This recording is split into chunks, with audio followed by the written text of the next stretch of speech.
하이브리드 3.0 교회 2023년 5월 28일 주일 예배 함께하는 모든 분을 축복합니다. 오늘도 시간과 공간을 초월하시고 언제나 우리와 동행하시는 주님께서 우리의 예배를 받으실 것입니다. 주님 앞에 합당한 예배자로 설 수 있기를 바랍니다. 이제 말씀 위에 우리의 믿음을 세우고 주님의 보좌 앞 예배의 자리로 나아갑시다. 디도서 3장 4절에서 7절까지의 말씀을 함께 읽겠습니다.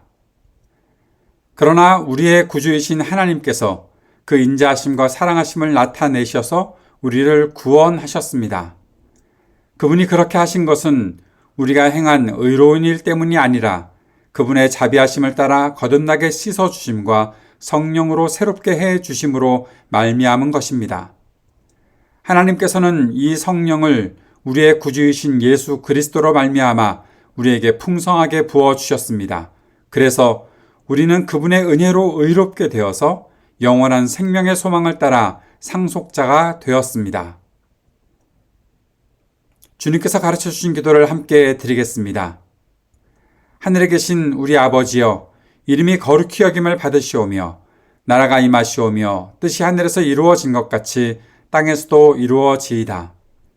오늘 우리에게 일용할 양식을 주시옵고 우리가 우리에게 죄 지은 자를 사하여 준 것 같이 우리 죄를 사하여 주시옵고 우리를 시험에 들게 하지 마시옵고 다만 악에서 구하시옵소서. 나라와 권세와 영광이 아버지께 영원히 있사옵나이다. 아멘.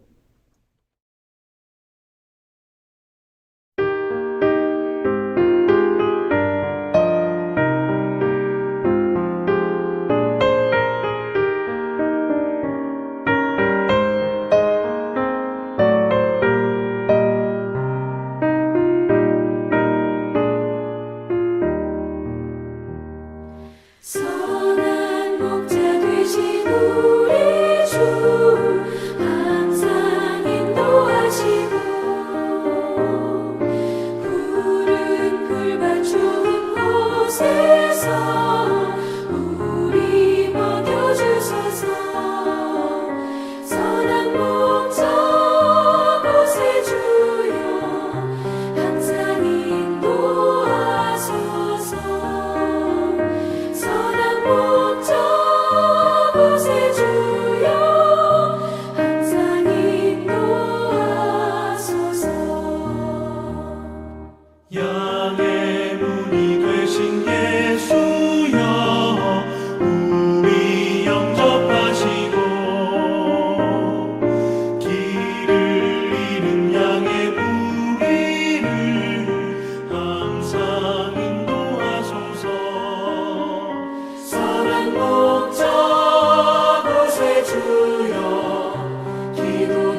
사랑하는 나의 목자 음성이 나를 언제나 불러주신다.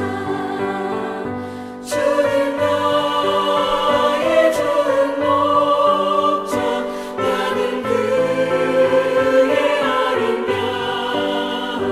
저를 따라 꿀을 먹여주시니 내게 부족함 전혀 없어라.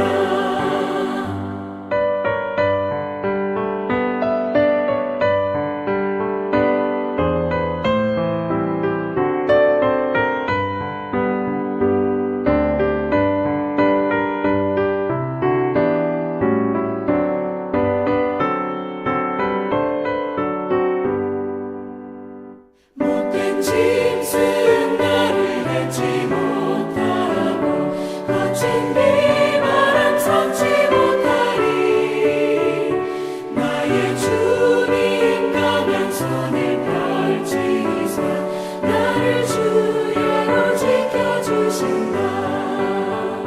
주는 나의 좋은 목자 나는 그의 아름다. 저를 따라 꿀을 먹여주시니 내게 부족함 전혀 없어라. 아멘.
사랑하는 주님, 오늘도 우리의 기도를 들으시며 우리 예배를 받으시는 주님 앞에 감사와 찬양을 올려드립니다. 우리를 예배자로 세우셨으니 성령의 충만함을 허락하여 주셔서 오늘도 우리가 그리스도의 은혜를 깨닫고 주님과 늘 동행하며 주의 말씀을 증거하며 살아가는 우리의 삶이 되도록 인도하여 주옵소서. 우리의 이웃들, 청년들, 우리가 기도해야 되는 이 땅의 모든 문제들을 주님 앞에 올려드리며 기도합니다. 주님 들으시고 응답하여 주셔서 이 땅에 주님의 나라가 주님의 뜻이 온전히 실현될 수 있도록 역사해 주옵소서. 주님 오늘도 주의 말씀 듣기 원합니다. 성령의 충만함으로 주의 말씀을 깨닫고 주님께서 주시는 능력으로 말씀을 온전히 순종하며 살아가는 우리의 삶이 되도록 인도해 주옵소서. 예수님 이름으로 기도드립니다. 아멘.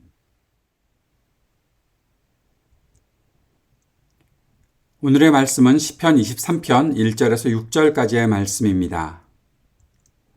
주님은 나의 목자시니 내게 부족함 없어라. 나를 푸른 풀밭에 누이시며 쉴 만한 물가로 인도하신다. 나에게 다시 새 힘을 주시고 당신의 이름을 위하여 바른 길로 나를 인도하신다. 내가 비록 죽음의 그늘 골짜기로 다닐지라도 주님께서 나와 함께 계시고 주님의 막대기와 지팡이로 나를 보살펴 주시니 내게는 두려움이 없습니다. 주님께서는 내 원수들이 보는 앞에서 내게 잔치상을 차려주시고 내 머리에 기름 부으시어 나를 귀한 손님으로 맞아주시니 내 잔이 넘칩니다. 진실로 주님의 선하심과 인자하심이 내가 사는 날 동안 나를 따르더니 나는 주님의 집으로 돌아가 영원히 그곳에서 살겠습니다. 아멘. 오늘은 시편 23편을 통해서 주님은 나의 목자라면서 나는 어떻게 살고 있는가 한번 돌아보는 시간을 가졌으면 좋겠습니다. 시편 23편은 수많은 사람들이 좋아하는 시편이지요. 많은 사람들이 이 시를 알고 있습니다. 노래도 많이 만들어서 부르고 있기도 하지요. 어쩌면 시편에 나오는 시편 1편보다 복 있는 사람은 이라고 시작하는 시편 1편보다 더 많은 사람들이 알고 있는 노래가 아닐까 생각합니다. 성경 전체를 통해서는 아마도 요한복음 3장 16절 다음으로 많은 사람들이 암송하고 있는 시편이 아닐까 하는 생각도 들어옵니다. 우리는 어떻게 이 시편 23편을 좋아하게 되었을까요?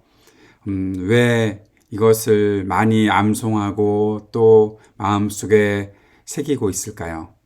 짧아서 그럴까요? 아니면 외우기 쉬워서 그럴까요? 의도하지 않았지만 자주 듣게 되어서 또 이 시를 좋아할 수도 있습니다. 한 번은 진지하게 우리가 왜 이 시편 23편을 좋아하는지 질문해도 좋을 것 같습니다. 우리가 생각해 보아야 할 것이 있습니다. 우리가 시편 앞부분에서 묵상하면서 3편부터 14편까지가 하나의 묶음으로 되어 있다라고 말씀드렸었죠. 특별히 시편 8편, 14편을 말씀하면서 여러분과 함께 나누었던 그런 내용입니다.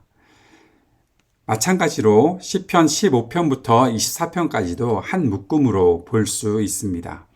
시편이 이렇게 구성되어 있다는 것은 굉장히 우리들에게 중요한 정보를 알려주는 것이죠. 시편 15편부터 24편까지가 한 묶음으로 볼 수 있다는 것을 어떻게 우리가 조금 더 자세히 살펴볼 수 있는가 하면 15편과 24편 이 두 편이 주님의 거룩한 곳에 거하는 예배자의 모습을 다루고 있습니다. 양 시작과 끝에서 이 예배자의 모습을 다루고 있는 것이죠. 그리고 16편과 23편에서 주님의 은혜와 인도하심을 따르는 사람에 대한 내용들이 담겨 있습니다.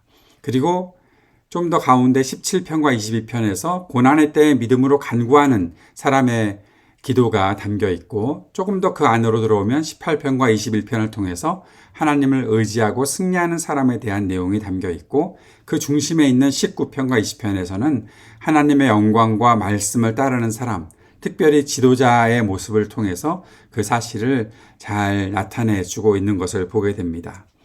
이렇게 시편을 하나의 구성으로 보면서 공부해 나가는 것은 무척 중요합니다. 앞에서도 말씀드렸던 것처럼 우리가 성경을 공부할 때 흐름에 따라서 묵상하는 것이 중요하잖아요. 어느 날 갑자기 말씀을 펴서 읽고 한 구절을 따라서 오늘 이것이 나에게 하나님께서 주시는 말씀이다 하고 생각하고 그 말씀을 적용하면서 깊이 새기는 것도 굉장히 좋은 일이겠지만 사실 성경은 흐름에 따라서 그 내용이 어떻게 진행되고 있는지 그 내용 속에서 그 한 절이 드러내는 의미가 어떤 것인지를 묵상하고 적용해 나가는 것은 매우 중요한 일입니다. 그렇게 해야 큐티를 바르게 할 수가 있지요. 그런데 시편은 한 편 한 편이 짧은 시편들이 따로따로 구성되어 있는 것 같아서 이것은 뭐 오늘은 이 말씀이고 내일은 저 말씀인가 뭐 그렇게 생각하고 지내는 것보다 그렇게 지나가는 것보다 이 시편이 어떻게 하나의 구성이 되어 있네. 오늘 우리가 살펴보는 것처럼 15편부터 24편까지가 이런 구성으로 되어 있구나라는 것들을 잘 알 수 있으면 이것이 우리의 묵상과 적용에 큰 도움이 되는 이유가 이 것을 통해서 시편의 구성과 흐름을 따라서 묵상하고 적용할 때 삶의 단면만 보는 것이 아니라 우리가 성경의 어떠한 단면만 보고 끝나는 것이 아니라 전체적으로 함께 보고 그것을 통해서 성경의 아주 중요한 내용들을 배워오는 것처럼 삶도 우리가 묵상하면서 그것을 내 삶에 적용할 때 내 삶의 어떠한 단면만 보는 것이 아니라 내 삶이 이렇게 흘러가고 이러한 과정들이 있구나라는 사실을 다시 한번 생각하게 된다는 것이죠. 시편 시인이 때로는 주님을 찬양하기도 하고 때로는 고난 속에서 탄식하기도 하고 여러 가지 모습들을 보여주고 있지 않습니까? 그런데 그것이 그때그때 이럴 땐 이렇게 저럴 땐 저렇게 하고 있는 것이 아니라 이 모든 것이 어느 그 한 사람의 삶의 과정이었구나. 하나님께서 그를 그렇게 인도해 주시는구나 라고 생각하게 되면 그 속에서 매우 중요한 하나님의 인도하심을 깨달을 수 있기 때문에 우리의 믿음을 지키는 것에 상당히 도움을 받을 수 있다는 것입니다. 오늘 우리가 시편 23편을 이러한 지식을 기초로 해서 살펴보고 우리 삶에 적용할 수 있으면 더 좋을 것 같습니다. 이제 조금 더 자세히 시편 23편을 들여다보도록 하지요. 시인 다윗은 기름 부음을 받고 왕이 되기 전까지 목자로서 양을 치는 일들을 했었지요. 왕이 된 이후에도 사실 백성들을 바른 길로 인도하려고 애를 쓰면서 그 역할을 잘 감당했던 사람입니다. 그래서 시인이었던 이 다윗이 주님을 목자로 비유하면서 이 시를 쓸 때에 다윗은 자신이 목자 역할을 감당했을 때의 심정을 아주 깊이 느꼈을 것이라 생각을 합니다. 시편 23편은 수많은 위기 속에서도 늘 자신을 보호하신 주님께 감사의 고백과 영원한 신뢰의 고백을 드리는 다윗의 찬양이지요. 이 찬양 속에서 다윗이 어떠한 삶을 살았는지도 우리가 지켜볼 수가 있고 그것을 통해 우리의 삶에 어떻게 주님께서 교훈하고 계시는지 잘 알 수 있을 것이라 생각을 합니다. 이 시는 매우 짧은 시이지만 두 부분으로 나누어 볼 수 있습니다. 크게는 1절부터 4절까지 또 5절과 6절 이 두 부분이 어떻게 대칭을 이루고 있는 것 같은 평행 구조를 갖고 있는 것 같은 그런 모습으로 진행이 되는데 한번 한 절 한 절을 짧게 살펴볼 수 있도록 하겠습니다. 1절, 2절을 먼저 읽어보지요. 주님은 나의 목자시니 내게 부족함 없어라. 나를 푸른 풀밭에 누이시며 쉴만한 물가로 인도하시는도다. 이 절에서는 주님께서 나의 목자가 되셔서 내가 부족함이 없도록 주님께서 나를 인도하신다. 때를 따라서 나를 푸른 풀밭에 누이시기도 하고 또 쉴만한 물가로 인도해서 내가 목마르지 않게 하신다. 항상 나에게 만족을 주시는 분이 바로 주님이시다라고 선언하고 있지요. 그리고 3절에서는 나에게 다시 새 힘을 주시고 당신의 이름을 위하여 바른 길로 나를 인도하신다라고 했습니다. 시인은 그 인도하심이 바로 새로운 힘이다. 또 나를 소생케 하신다라고 번역도 되어 있으니까 나에게 새로운 생명을 주신다라고 그렇게 말하고 있고 또 당신의 이름을 위하여 바른 길로 의의 길로 나를 인도하신다라고 했으니 주님의 인도하심이 어떤 것이다. 주님이 나를 만족하게 하시는 것이 어떤 것이다 라고 표현하고 있는 것이죠. 새로운 힘, 나를 소생케 하시는 그리고 나를 바른 길로 의의 길로 인도하시는 것이 바로 주님께서 나에게 베푸시는 만족하게 이끄시는 주님의 인도하심이다 라고 고백하고 있는 것입니다. 4절에서는 내가 비록 죽음의 그늘 골짜기로 다닐지라도 주님께서 나와 함께 계시고 주님의 막대기와 지팡이로 나를 보살펴 주시니 내게는 두려움이 없습니다 라고 고백했습니다. 자신을 죽음의 위험 속에서도 수많은 죽음의 위험 속에서도 지키시고 보살펴 주셨다. 다윗이 목자일 때도 그렇게 하셨고 다윗이 왕이 되어서 기름 부음 받고 왕이 되는 그 자리까지 또 왕이 되어서도 언제나 자신을 이렇게 지켜주셨다라고 고백하고 있습니다. 그래서 나에게는 두려움이 없다라고 고백하는 내용이죠. 5절에서는 다시 1절의 내용과 비슷한 내용들이 진행되고 있는데 주님께서는 내 원수들이 보는 앞에서 내게 잔치상을 차려주시고 내 머리에 기름 부으시어 나를 귀한 손님으로 맞아주시니 내 잔이 넘칩니다 라고 고백합니다. 이제는 목자이셨던 주님이 잔치상을 베풀어 주시는 주인이 되셔서 나를 원수들이 보는 앞에서 잔치상을 베풀어 주신다. 그래서 내게 만족이 있다. 내 머리에 기름 부으시고 나를 귀한 손님으로 맞아주시니 내 잔이 넘칩니다. 내가 부족함이 없다라고 1절, 2절에서 고백했던 그 내용이 여기 반복되어서 나타나는 것이죠. 그리고 6절 상반절에서는 진실로 주님의 선하심과 인자하심이 내가 사는 날 동안 나를 따르리니, 앞부분에서 주님의 인도하심을 선하심, 인자하심 그렇게 고백하고 있었다면 이제 그 선하고 인자하심으로 나를 언제나 나와 함께 하시는 분이시다. 이 선하심과 인자하심이 주님께서 나를 의의 길로, 바른 길로 인도해 주시는 것이었다라고 고백했던 앞의 부분과 같이 평행을 이루고 있는 내용이지요. 6절 하반절에서는 나는 주님의 집으로 돌아가 영원히 그곳에서 살겠습니다라고 고백했었습니다. 내가 두려움이 없다라고 고백했던 다윗의 그 고백이, 나와 늘 함께 계시는 주님이 계시다라고 고백했던 고백이 마지막에 다시 한번 강조되어 있는 것입니다. 주님께서 인도하시는 그 집에 영원히 내가 주님과 거하겠습니다라고 고백하는 것이죠. 이 시편 23편은 이렇게 두 부분으로 나누어서 두 부분이 평행구조를 이루고 있다는 것을 보게 되면 우리가 이 시에서 말하고 있는 것이 어떤 것인지를 조금 더 자세히 살펴볼 수가 있습니다. 시인 다윗은 하나님께서 우리의 목자와 주인이 되시면 세상의 그 어떤 것으로도 채울 수 없는 만족을 얻을 수 있다는 사실을 고백하고 있는 것이죠. 주님께서 주시는 만족과 평안은 세상의 것과는 완전히 다르다는 것을 말해 주고 있는 것입니다. 주님께서 주시는 평안은, 주님께서 주시는 만족은 잠시 있다가 없어지는 것이 아니죠. 우리가 배가 고플 때 밥을 먹어서 잠시 배부르고 몇 시간 지나면 다시 또 배가 고프고 그러는 것이 아닙니다. 지금 내가 편안할 때를 보내다가 갑자기 그 유효기간이 끝나서 또 위기가 닥치고 또 위험을 겪게 되고 어려운 일을 생기게 되는 그러한 일들이 있는 세상이 주는 것과는 완전히 다른, 주님께서 주시는 평안은 완전히 다른 것이다. 세상이 우리들에게 주는 만족과 행복과는 전혀 다르다라고 말하고 있는 것이죠.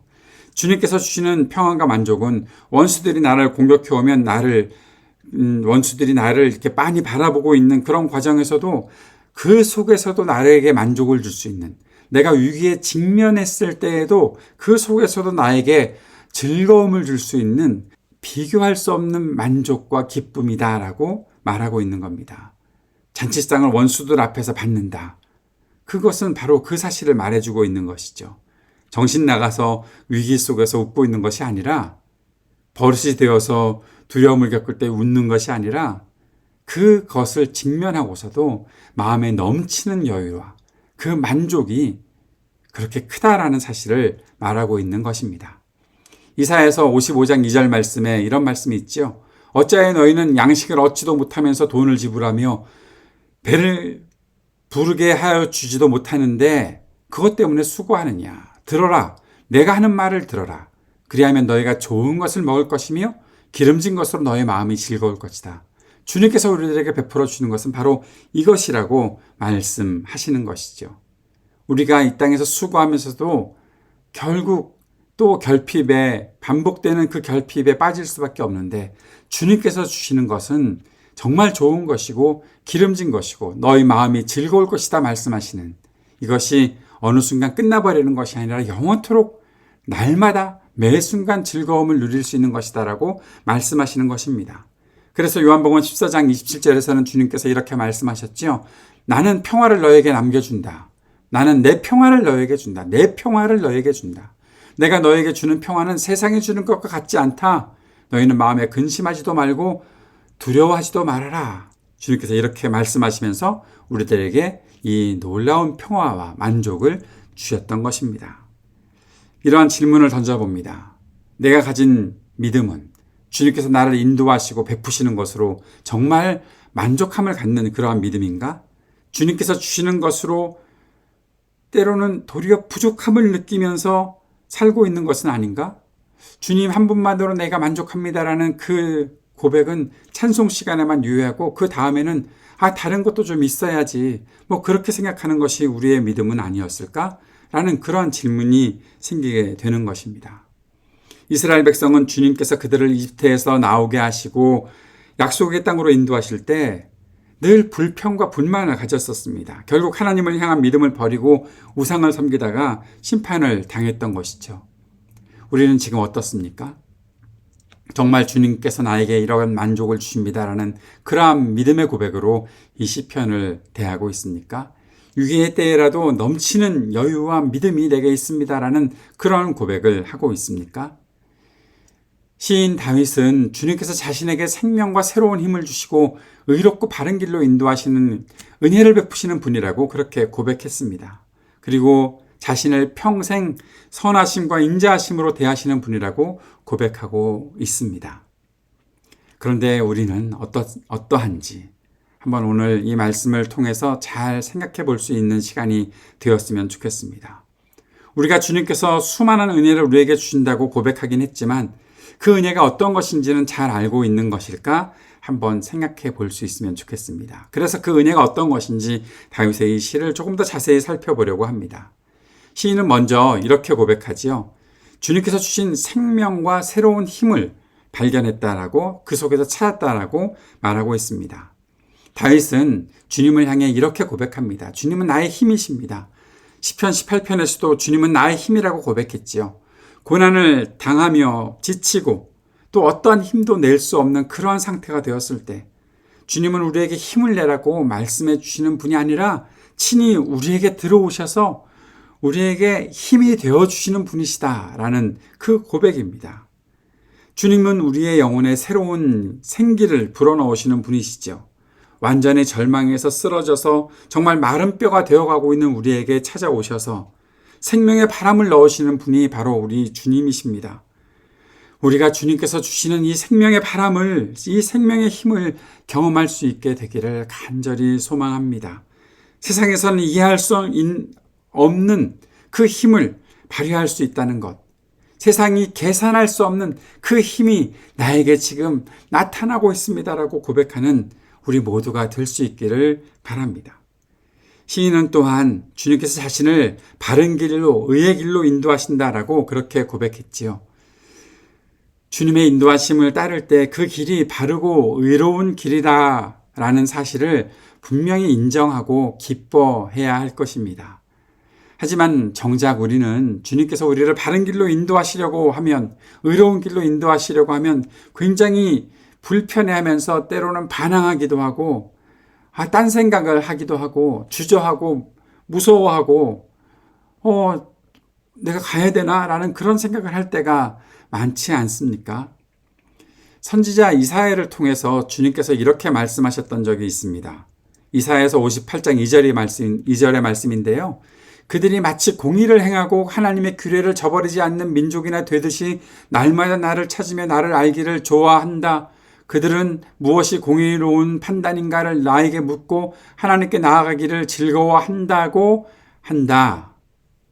주님께서 이런 말씀을 들으셨다는 겁니다. 주님을 배반하고 떠나고 주님께 등 돌리고 사는 그러한 자들이 마치 공의를 행하는 것처럼 하나님의 규례를 저버리지 않는 민족이나 된 것처럼 날마다 주님을 찾고 주님의 길을 알기를 좋아한다라고 그렇게 말한다는 겁니다.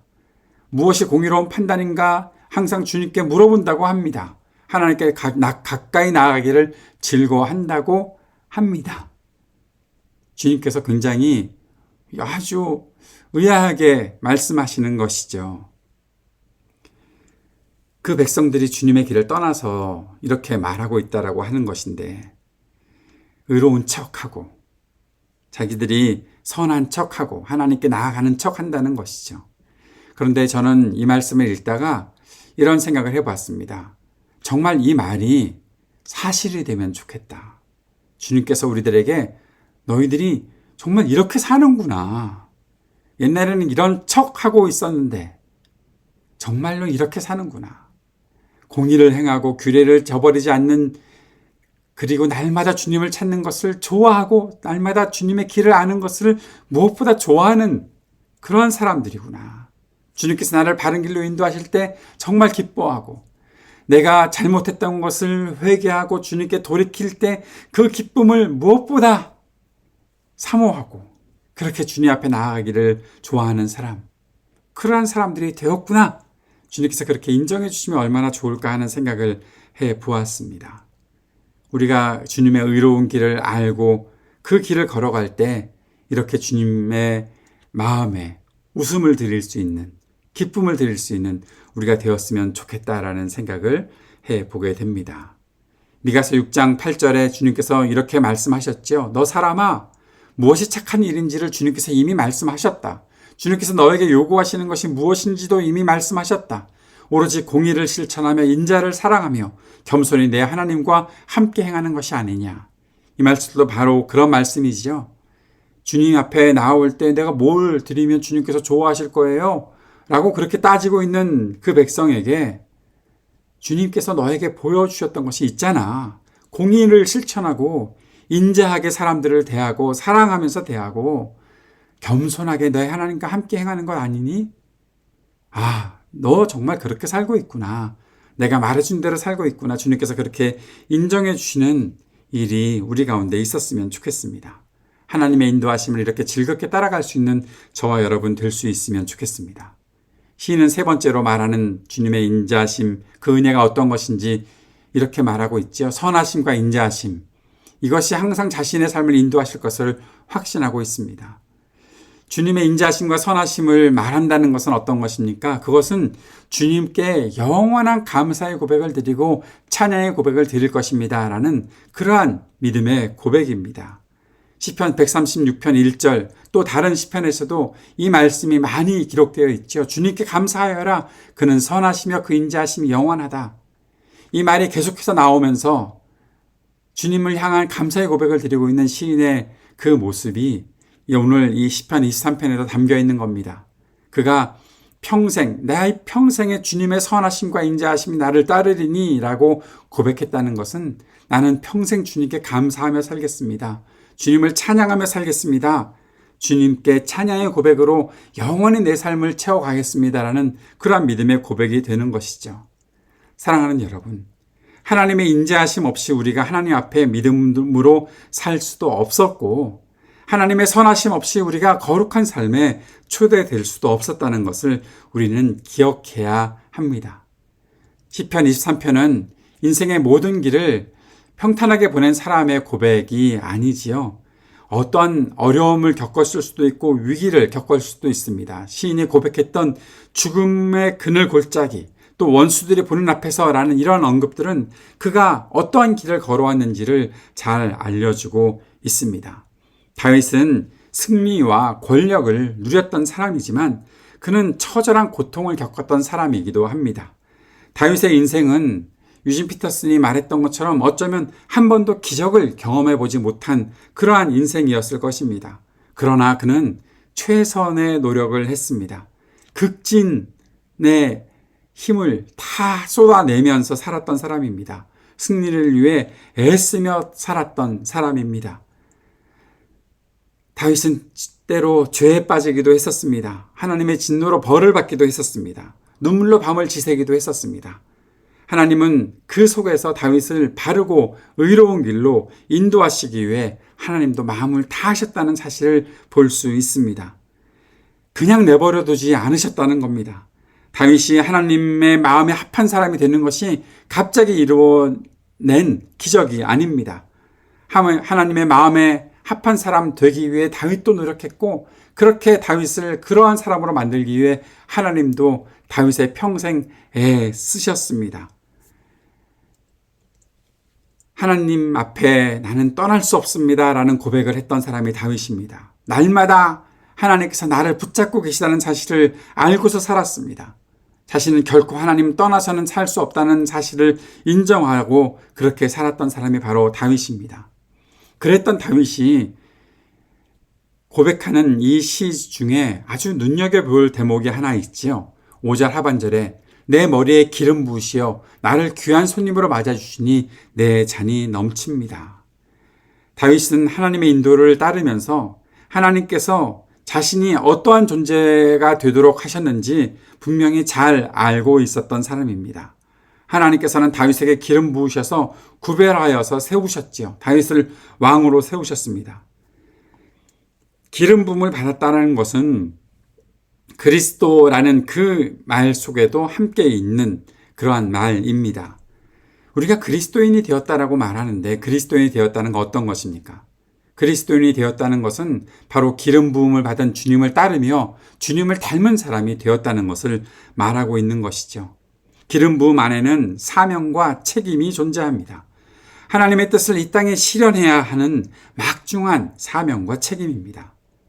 주님은 세상의 원수들 앞에서 내가 풍족하게 먹을 수 있는 잔치상만 베푸신 분이 아닙니다.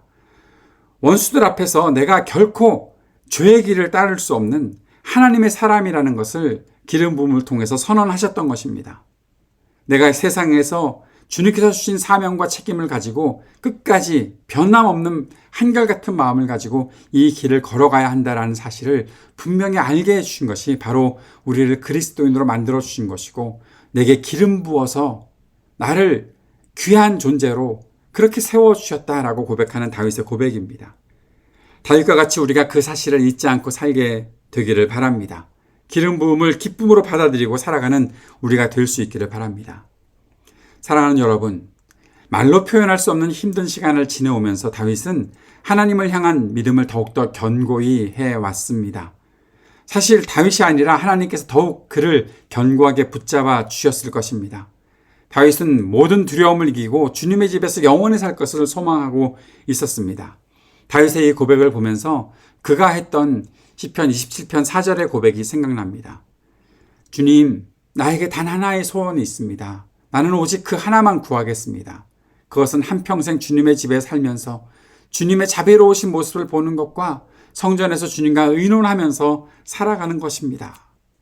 저는 사실 이 고백을 담은 찬송을 부르면 마음이 또 울컥해지고 눈물이 날 때가 있습니다.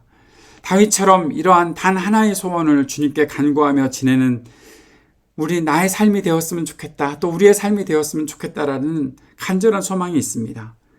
다윗이 단 하나의 소원입니다 라고 말하면서 주님 집에 살겠습니다 라고 고백합니다. 주님과 소통하면서 살고 주님과 함께 바라보면서 주님을 바라보면서 찬양하며 살면 다른 아무것도 내게 바라는 것은 없습니다 라는 그런 고백이 있는 것이죠. 저와 여러분이 이 고백하면서 살아갈 수 있으면 정말 좋겠습니다. 하나님을 믿고 주님의 길을 따른다고 하면서도 사실 다른 수많은 소원들을 가지고 주님 앞에 나오는 저의 모습을 볼 때가 있습니다. 늘 주님께 이것도 해주시고 저것도 해주시고 그렇게 말하고 기도하는 것이 일상이 되어서 다윗처럼 한 가지만 기도하라고 하면 당하게 될 것이 뻔한 것이 제 삶의 모습입니다. 단 한 가지 소원이 무엇이야? 라고 물어보는 딸의 질문 앞에 이것이야 라고 고백했던 그 때가 생각이 납니다. 그렇게 깨닫게 해 주시는 것이죠. 사랑하는 여러분, 시편 23편의 이 찬양과 기도가 그리고 다윗의 이 진실한 고백들이 저를 또 여러분을 다시 새롭게 하는 것 느끼지 않으십니까? 주님은 나의 목자라고 그렇게 우리가 고백한다면 그 인도하심에 우리가 기쁨으로 따라갈 수 있어야 할 것 아니겠습니까? 주님만이 나의 만족입니다라고 고백한다면 주님 한 분만으로 살 수 있다고 고백하는 것이 우리의 일상이 되어야 하는 것 아닙니까? 우리의 삶을 통해서 내 주변의 사람들과 세상 사람들이 하나님의 인도하심을 따르는 것이 바로 저런 것이구나, 정말 좋은 일이구나 라는 사실을 깨닫게 될 수 있었으면 정말 좋겠습니다.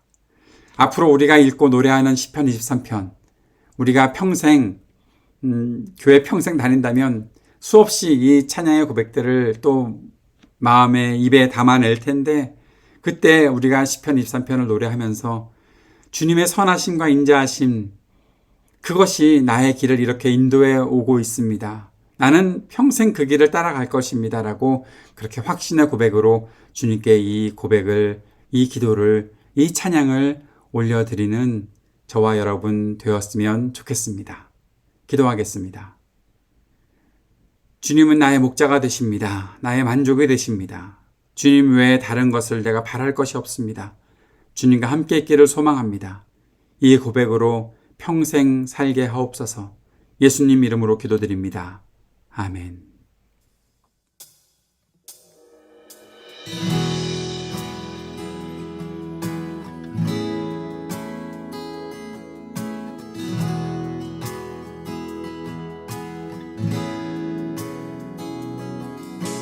주님 앞에 간구했었던 한 가지 그것은 구하리니 내 일생 주전에 거하게 하소서. 주님 앞에 주님 앞에 간구했었던 한 가지 그것은 구하리니 내 일생 주전에 거하게 하소서. 주의 아름다움 늘 바라보면서 내가 주님 전에서 주 찬양하리라. 주의 아름다움 늘 바라보면서 내가 주님 전에서 주 찬양하리라. 주님 앞에 간구했었던 한 가지 그것은 구하리니 내 일생 주전에 거하게 하소서. 주님 앞에 주님 앞에 간구했었던 한 가지 그것은 구하리니 내 일생 주전에 거하게 하소서. 주의 아름다움 주의 아름다움 늘 바라보면서 내가 주님 전에서 주 찬양하리라. 주의 아름다움 늘 바라보면서 내가 주님 전에서 주 찬양하리라. 주의 아름다움 늘 바라보면서 내가 주님 전에서 주 찬양하리라. 주의 아름다움 늘 바라보면서 내가 주님 전에서 주 찬양하리라.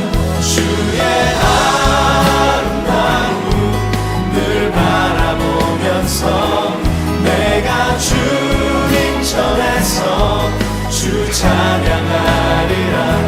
주의 아름다움 늘 바라보면서 내가 주님 전에서 주 찬양하리라. 주의 아름다움 늘 바라보면서 내가 주님 전에서 주 찬양하리라. 주의 아름다움 늘 바라보면서 내가 주님 전에서 주 찬양하리라. 주의 아름다움 늘 바라보면서 내가 주님 전에서 주 찬양하리라. 주의 아름다움 늘 바라보면서 내가 주님 전에서 주 찬양하리라.